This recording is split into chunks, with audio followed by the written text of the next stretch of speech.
मैं तो रामलला जी का वकील था, तो मुझे बुलाया गया था, तो मुझे लग रहा था कि लास्ट में सोनिया गांधी, राहुल गांधी आ जाएंगे। लालू जी पर हमको डाउट था, आप कोई नहीं आया, आपको बाकायदे निमंत्रित किया गया था। तो वोट बैंक पॉलिटिक्स कितना जकड़े हुई है विरोधी गठबंधन को कि वो किसी सीमा तक जा सकते हैं। तो देश देखता है ना, तो देश देखता है तो वोट देता है ना, तो आप रोते का है, तो अपना चाल चलन ठीक नहीं करेंगे तो लोकतंत्र खतरे में है, तो न्यायालय नहीं सुनता, ईवीएम खराब है, तो बैलेट पेपर ले आओ, मतलब फिर लूट करो बैलेट पेपर की। आप लोग सब अनुभवी पत्रकार हैं ना जी, कितना लड़ाई होती थी बिहार में, कितनी लाश गिरती थी, पटना में तो कितनी बार बूथ पर हम लोग बैठे थे तो कितना चेजिंग चाहेटा चाहिए होता था। आज तो खत्म हो गया ना, ये घर में चुनाव आयोग, न्यायालय आपको बेल देती है ना, देती है, न्यायालय बाकी निर्णय भी करती है, भारत के न्यायालय भी स्वतंत्र है।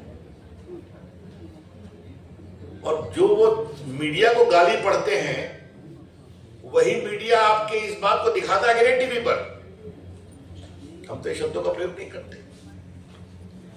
तो एक खींच है, एक हताशा है, हमको वोट नहीं मिलता, तो अपनी करनी ठीक करिएगा तो वोट मिलेगा। तो करनी ठीक नहीं करते हैं और मीडिया को गाली, न्यायालय को गाली, संविधान को गाली, चुनाव आयोग को गाली, देश देखता है। और मैं उम्मीद करूंगा कि बिहार में रात बंद होगा।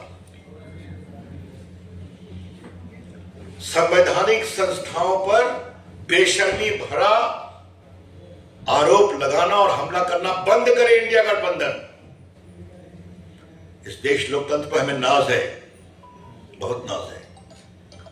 दुनिया को भारत के लोकतंत्र पर नाज है, क्योंकि दुनिया देखती है। क्या देश का गरीब आदमी जानता है कि केंद्र में किसको वोट देना है, प्रदेश में किसको वोट देना है? तो मैं लोग से आग्रह करूंगा, कृपया करके देश के मतदाताओं को समझाइए। अब आप मतदाताओं को नहीं समझ आ पा रहे हैं तो हम क्या करें? अब जाके हम उनके लिए वोट मांगे तो हम करने वाले नहीं हैं। तो मुझे लगा कि आज ये बताना जरूरी है। मित्रों, प्रधानमंत्री जी कल आ रहे हैं, उनका बहुत स्वागत, उनका बहुत अभिनंदन। और प्रधानमंत्री जी आएंगे और मुझे पूरा विश्वास है कि उनकी अगुवाई में अब तो एनडीए का व्यापक क्षेत्राधिकार बन गया, जेडीयू हमारे साथ है, नीतीश जी हमारे साथ है, एलजेपी हमारे साथ है, हमारे मांझी जी हमारे साथ है, उपेंद्र कुशवाहा जी हमारे साथ है। 40 की 40 सीटें हम निर्णायक रूप से जीतेंगे। इसी विश्वास के साथ प्रधानमंत्री जी कल पटना बिहार आ रहे हैं, जमुई में, उनका हम बहुत स्वागत अभिनंदन करते हैं। धन्यवाद। नाउ मैं ओपन टू क्वेश्चन। मुझसे कि मैं भाजपा के राष्ट्रीय सेंटर से तो काफी प्रेस करता हूं, आपसे बात कम करता हूं। गाये बगाए बाइट लेते थे। तो आज मुझे दानिश इकबाल जी का फोन आया कि कल प्रधानमंत्री जी आ रहे हैं तो आप प्रेस लीजिए। तो मैं सिटी में मेरा कार्यक्रम निर्धारित था पटना साहिब में, उन्होंने कहा ठीक है मैं एड्रेस करता हूं। आप लोग का पुनः बहुत बहुत अभिनंदन। मित्रों, मैं 2-3 बड़े सवाल खड़े कर रहा हूं आज अपनी पहली प्रेस कॉन्फ्रेंस। आज प्रधानमंत्री जी जब कल जमुई बिहार के पहले चुनावी दौरे पर आ रहे हैं, तो बिहार के विकास का एनडीए का एजेंडा स्पष्ट है। हमने क्या किया है और क्या करने वाले हैं, ये दोनों हम बताएंगे। हमारे प्रधानमंत्री का साफ कहना है, बिना बिहार के विकास के देश का विकास नहीं होगा। और आपने देखा होगा भी प्रधानमंत्री जो आए थे औरंगाबाद, बेगूसराय और बेतिया, तो लगभग 85,000 करोड़ की योजनाओं का या तो उन्होंने उद्घाटन किया या शिलान्यास किया। ये इंडिया गठबंधन से मेरा पहला सवाल ये है, बिहार के विकास का आपका एजेंडा क्या है? On behalf of the BJP and the NDA, I would like to pose a very clear question to the opposition alliance. What is your agenda of development of Bihar? वैसे आप आने वाले नहीं हैं, लेकिन जनता को लुभाने के लिए कुछ बोलेंगे आप? वो भी नहीं है। तो सिर्फ नरेंद्र मोदी जी का विरोध इनका एजेंडा है और बिहार के लोग इसको समझते हैं। दूसरी बात हमें कहनी है और वो बहुत इंपॉर्टेंट है। अपोजिशन के अलायंस के लोग एक बात का जवाब दें कि आपके विकास के एजेंडा में सब बिहार के लोग हैं या कुछ जात के लोग हैं। और ये बात हम बहुत गंभीरता से कहना चाहते हैं। लालू प्रसाद जी की सरकार में हमने एक बात देखी है कि सड़क वहीं बनती थी जहां उनके वोटर थे, जहां नहीं थे वहां नहीं बनती थी। आप भी जानते हैं, मैं भी सांसद रहा हूं, लड़ना पड़ता है। आज, और ये बात मैं बिहार के लोगों को बहुत गर्व से कहना चाहता हूं, अगर 80 करोड़ लोगों को राशन मिला तो सबको मिल रहा है, और कोरोना का टीका लगा तो सबको लग रहा है। अगर हर गांव में बिजली गई, भारत सरकार, नीतीश कुमार की सरकार दोनों ने काम किया तो हर गांव में बिजली गई। अगर ग्रामीण सड़कें बन रही हैं तो हर में बन रही है, अगर नेशनल हाईवे बन रहा है तो हर जगह बन रहा है। इसे कहते हैं समावेशी विकास।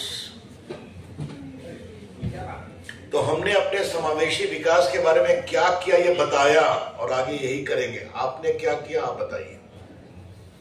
हम परिवार के लिए खूब करते हैं, इसमें कोई शक नहीं है। लालू प्रसाद जी किसको बनाते हैं मुख्यमंत्री, किसको लड़वाते हैं, ये उनका विषय है। लेकिन क्या लालू प्रसाद जी कभी इस बात की चिंता करेंगे कि उनके समाज के और उनके विधायकों में कोई साधारण यादव एमएलए उनका मुख्यमंत्री बन सकता है? मैं इस बात को बहुत गंभीरता से उठा रहा हूं। तो ये सामाजिक न्याय का छलावा है। It is a deception on the plea of social justice.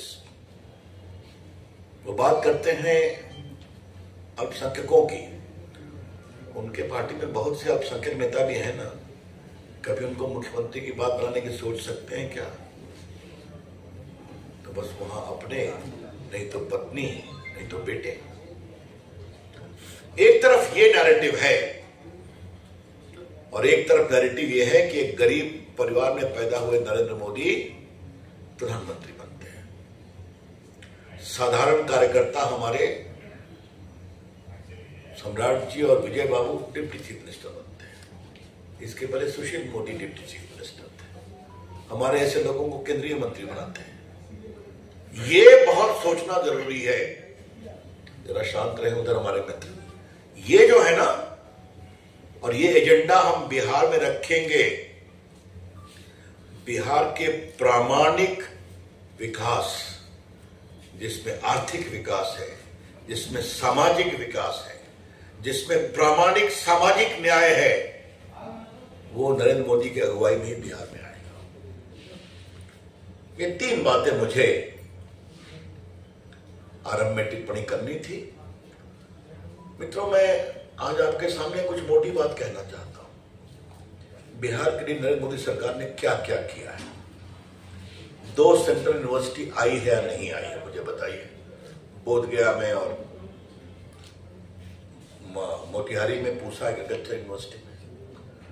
National highway का जाल बिछा है कि नहीं बिछा है। आज मैं पटना का सांसद, मुझे गर्व होता है। पटना में मेट्रो आई कि नहीं आई, आप मुझे बताइए। भारत सरकार ने 450 करोड़ दिया, बाकी प्रदेश सरकार ने दिया। पटना से वंदे भारत चली कि नहीं चली?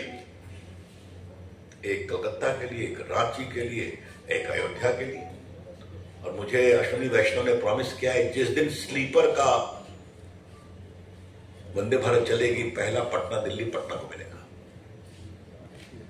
पटना के स्टेशनों का और अमृतकाल योजना में बिहार के स्टेशनों का उत्थान हो रहा है कि नहीं हो रहा है, आप मुझे बताइए।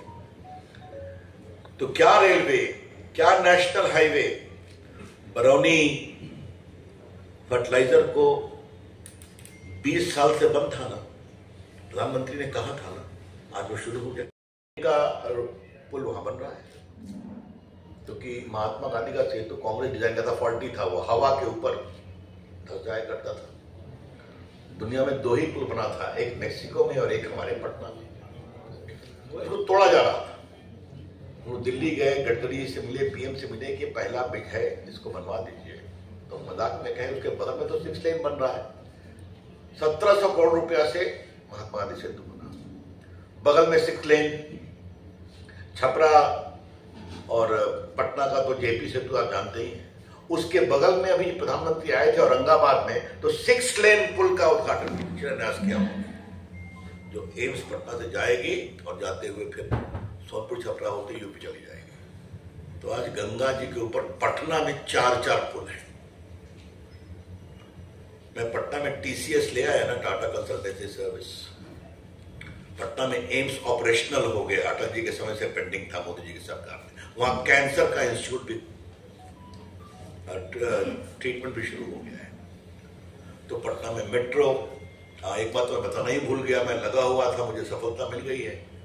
NH30 जाम रहता है ना, आप लोग आते हैं तो अनीशाबाद से एलिवेटेड सड़क 1000 करोड़ रुपए की योजना से मैं बनवा रहा हूं। और मैं कृतज्ञ हूं गडकरी जी को, माननीय प्रधानमंत्री जी और गडकरी जी का, उन्हें सहमति दे दी है। उतरेगा दीदारगंज, जाइए आप, चल निकल जाइए NH30 में आगे बख्तियारपुर, बाढ़, राजगीर। तो पटना के ही इंफ्रास्ट्रक्चर के लिए बड़े बड़े काम हो रहे हैं। और कितना आपके बड़ा बड़ा सफाई का सेंटर बना है पटना में, प्रधानमंत्री ने उद्घाटन किया सैकड़ों करोड़ से। मैं आपको गिनाने की आवश्यकता नहीं समझता, कई बातों को आप जानते हैं। पटना एयरपोर्ट मैं बताना ही भूल गया, लगभग 1400 करोड़ रुपए की पटना एयरपोर्ट बन रहा है कि नहीं बन रहा है बताइए आप। और नए टर्मिनल बनने जा रहे हैं, 3-4 महीने में शुरू हो जाएगा। दरभंगा एयरपोर्ट ऑपरेशनल हो गया कि नहीं? 9-10 लाख लोग उड़ते हैं। मुझे सबसे अच्छा लगता है कि दरभंगा से आजकल कोयम्बटूर की भी फ्लाइट है, चेन्नई की फ्लाइट है, केरला की फ्लाइट है। अच्छा लगता है। मेरे साथ एक मजदूर आ रहा था, एक मजदूर आ रहा था तो मुझसे मिलने आया। तो सॉरी, दुबई से आ रहा था। तो उसने कहा कि जनाब रविशंकर साहब, आपसे गुजारिश करनी है, पीछे बैठा हुआ था। मैं दुबई से आ रहा हूँ, ये फ्लाइट पटना उतरती है, एक फ्लाइट पटना पूर्णिया और पटना दरभंगा क्यों नहीं करा देते? वहां तो एयरपोर्ट बन गया है। ये होती है सोच, तो ये होता है बदलाव। तो मित्रों, क्या स्वास्थ्य के सेवा, क्या गरीबों को खाना खिलाना, क्या गरीबों को टीका लगाना। एक बात आपकी अनुमति से मैं कहना चाहूंगा, मोबाइल क्रांति देश में हुई है, काफी मोबाइल हमको रिकॉर्ड कर रहे हैं। देश के आईटी मंत्री ग्रुप में करने का मुझे सौभाग्य मिला है ना कि आज भारत में 90 करोड़ स्मार्टफोन है और 2 फैक्ट्री थी, 270 फैक्ट्री हो गई है। आज एप्पल की 16 फैक्ट्री में चाइना से उठा के ले आया। लेकिन बड़ी बात मैं क्या कह रहा हूं, आप मेरा भाषण रिकॉर्ड करिए, इसको फट से फ्लैश करिए। लेकिन एक बहुत बड़ा काम स्मार्टफोन से हुआ है, जो मोदी सरकार की बहुत बड़ी उपलब्धि है। कोरोना का टीका आप लोगों को लगा था कि नहीं लगा था? याद है ना? मुफ्त लगा था ना? उसकी सूचना कहां मिली थी आपको याद है? मोबाइल पे आई थी। और आपकी शुभकामनाओं से देश के टेलीकॉम मंत्री के रूप में यह काम मैं ही देख रहा था। हमारे प्रधानमंत्री ने कहा, जब इतना मोबाइल फोन है तो देश में खबर करो कि आपका पहला टीका कहां लगेगा, कब लगेगा, दूसरा टीका कहां लगेगा, कब लगेगा, बूस्टर डोज कहां लगा है, कब लगेगा। 220 करोड़ डोज लगा और सब देश के मोबाइल पर उपलब्ध था। हमने राज्य सरकारों से बातचीत किया, हेल्थ विभाग से, तो काम हो सकता है, हमने करके दिखाया है। लालू जी, आपने क्या किया है? क्या एजेंडा है आपका? कांग्रेस, आपका एजेंडा क्या है? मोदी जी को गाली पढ़ना आपका एजेंडा है, तो हम जानते हैं। बिहार के विकास का एजेंडा क्या है आपका, बताइए। हम जानना चाहेंगे। हमने तो जो किया करके बताया, आगे और करेंगे। तो मित्रों, हम बिहार के विकास के प्रामाणिक एजेंडा को लेकर चल रहे हैं और हमारे प्रधानमंत्री जी की बहुत बड़ी प्रतिबद्धता है कि बिहार के विकास के बिना देश का विकास नहीं हो। और आपने देखा होगा ईस्टर्न इंडिया का विकास हो, बिहार, उड़ीसा, बंगाल में तो समस्या है, आपको पता ही है, वहां भी विकास की कोशिश होती है, लड़ाई होती है। नॉर्थ ईस्ट, ये होता है समावेशी विकास। तो मित्रों, हमारा ये एजेंडा है। मुझे एक और बात करनी है कि विरोधी पक्ष के लोग थोड़ा सा सीखे। जनता का वोट क्या है? आप 14 में हार गए, आप 19 में हार गए, आप 24 में भी हारेंगे, आप मध्य प्रदेश हार गए, आप छत्तीसगढ़ हार गए, आप राजस्थान हार गए। बार बार जो संवैधानिक संस्थाओं पर हमला, चुनाव आयोग पर हमला, न्यायालय पर हमला और आप पर हमला करते रहते हैं ना राहुल गांधी एंड कंपनी। तो आज मुझे एक सवाल पूछना है इन इंडिया गठबंधन वालों से। मैं बड़ी ईमानदारी से सवाल उठा रहा हूं, उसका ईमानदार जवाब दीजिएगा। हम जीते चुनाव में तो ईवीएम खराब और आप जीते तो ठीक, ऐसा कैसे चलेगा भाई? 10 साल मनमोहन सिंह प्रधानमंत्री रहे, ईवीएम का वोटिंग हुआ था। ममता जी 10 साल से मुख्यमंत्री है, ईवीएम से वोटिंग हुई है। अखिलेश यादव मुख्यमंत्री